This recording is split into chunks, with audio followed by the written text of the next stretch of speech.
What is up, YouTubers, gamers, and hobbyists? Welcome to this. Look what I've got. Wrath and Glory. Core Rulebook. Now, this is the Warhammer 40,000 role-playing game, current edition, current version, however you want to put it.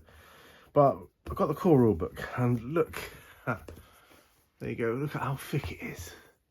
And doesn't it remind you of any normal Warhammer tabletop role-playing rulebook? Let's have a look. Because this is, I mean, it's got all the lore and everything in there. But before we do that, first of all, let's just take a quick peek at the back, shall we? Right, so the sinister schemes of the Chaos Gods have shattered the galaxy. The great rift tore through space and reality, pushing mortal life to the precipice of oblivion. The Gilead system has lost contact with the vast Imperium, trapped in the silent darkness. As the shadows of extinction loom, hope fades, but is not yet entirely extinguished. Rallied by the rogue trader Jackal Varonius, a disparate group are dedicated to doing what must be done to keep the Gilead system from being consumed by the darkness.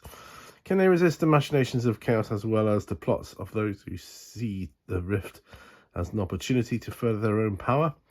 Time is running out in the 41st millennium. This accursed age needs heroes more than ever before. Will you answer the call? The Wrath and Glory Rulebook is everything you need to roleplay grim and glorious adventures in the Gilead system. So, with my current situation being lack of space, I certainly, it's irony really. I have everything I need to run full tabletop games now. I could set up a 6x4 table with ease, but it's storing a load of junk on it. It's not junk, it's my beloved possessions, but when you need the space, it's you look at it as, I've just got more junk in the way, so I need a smaller area in which to play games in the Warhammer universe, and what better way than to roleplay them. Now I can use all my miniatures. I don't need as many. I can use less of them, which is brilliant. And this is a glorious hardback book, as you can see, like any of the other rule books from Warhammer. Maybe not as big as the 6th edition one was. That was the biggest beast of all, but this one's not far behind. But beautiful, and the artwork, as I say, is exquisite, and everything you expect from Warhammer. Let's just open it. Again, we're presented with this. So remember, this is a role-playing game. This isn't a tabletop war game. This is Warhammer 40k role-playing game. So, in this version of it, it says, for more than 100 centuries, the Emperor has sat immobile on the golden throne of Earth. He is a master of mankind. He is the master of mankind. By the might of his inexhaustible armies, 1,000,000 worlds stand against the dark. Yet he is a rotting carcass, the carrier lord of the Imperium, held in life by marvels from the dark age of technology and the 1,000 souls sacrificed each day, so his may continue to burn. To be a man in such times is to be one amongst untold billions. It is to live in the cruelest and most bloody regime imaginable. It is to suffer the eternity of carnage and slaughter. It is to have cries of anguish and sorrow drowned by the thirsting laughter of the dark gods. This is a dark and terrible era where you will find little comfort or hope. Forget the power of technology and science. Forget the promise of progress and advancement. Forget any notion of common humanity or compassion. There is no peace amongst the stars, for in the dark grimness of the far future, there is only war. So it sets you up like it would any other rulebook, really, for Warhammer. And the artwork, what I like is it uses the same artwork and the same, artists and that it does in any rulebook. The layout is very familiar. If you know Warhammer 40k, the layout of this rulebook is very familiar. Now, I know Warhammer 40k very well. I know RPGs very well, and this is a perfect combination. For me, it is probably, you know, the sensible next step for my footsteps into the 40k universe. I can now play 40k in a role-playing situation with just a few miniatures, a bit of terrain, and I'm good to go. You know, so I can still play the game with limited space. So it's all the same sort of thing. You can play anything from, you know, a Space Marine to an Imperial Guard to an Inquisitor to an Acolyte. You know, it's all there. So it does tell you about all this different stuff. The only difference between this and like Warhammer 40k tabletop game is that this is the only book you need to play the game. Sure, there are countless expansions and add-ons. So creating your character, get that's all in here as well. There are expansions and add-ons, which obviously, depending on what you would like to do in this world, in this game, can certainly tailor for, you know, your tastes, whatever niche, however niche they may be. And but ultimately, you only need this book. Yeah. So role-playing in the Warhammer universe. I always thought about doing it years ago. Just tell you what your character sheet there, how it is. I can show you the character sheet later on. I think it's at the back of the book.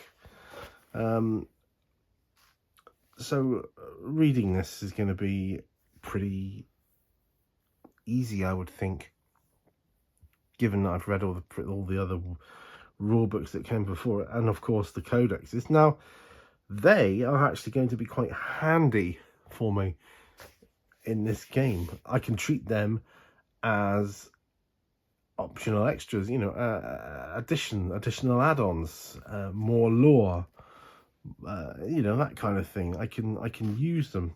So we've got the similar artwork that you find in lots of the different books across the game. So this is what I like about this. It's familiar. You know, it's very, very Warhammer feel. You know, Astra Militarum tells you about them. Inquisition. It's all here. You know, I'm not going to go through every page. It's a D6 system, which, as far as I'm aware, essentially, you know, 4, 5, and 6 is a success, and you need so many successes to perform a task or perform an action or what have you. And you know, there are different obviously difficulties for whatever action it is depending on said action. Obviously there's combat and all the rest of it, you know, so there's room for expansion. You can play you know, whole campaigns. You could, my dream is to start off with role-playing, end up on the tabletop game. So by the time I've role-played far enough into a campaign, sorted myself out with room, we can then progress to perhaps a tabletop game, even if it's just a skirmish on a 4x4. How cool would that be? Hey, but this is the RPG Wrath and Glory, and I'm really looking forward to it. I've got a lot of reading in my future, so it's a lot of time. Spare time is going to be set up for reading, and that's okay. That's fine. But I can't wait to get going with this. That said, I will have to wait because there are so many other things that we'll take with that. Here we go. Here's the character sheet. It's pretty good, isn't it? That's, you know, there. fairly straightforward. Your skills, your attributes, name, etc. War gear, talents, abilities, traumatic injuries, mutations. Yes, it's pretty good. It's pretty good. We've got an index here as well, which is always good. I appreciate that. I always appreciate an index. Like I say, artwork is always good as well. And this, what's this on the back here? We'll end with, for more than 100 centuries. Oh, that's the same thing. Same as what's at the beginning of the book. Just to hit home where you are and what this is about. It's pretty heavy. Oh. See, it's quite a heavy book. But as you can see, very high quality. And I expect no less for my Warhammer 40,000 role-playing game. This is Wrath and Glory, the core rulebook. Thanks for watching. Hope to see you on another video, and bye for now.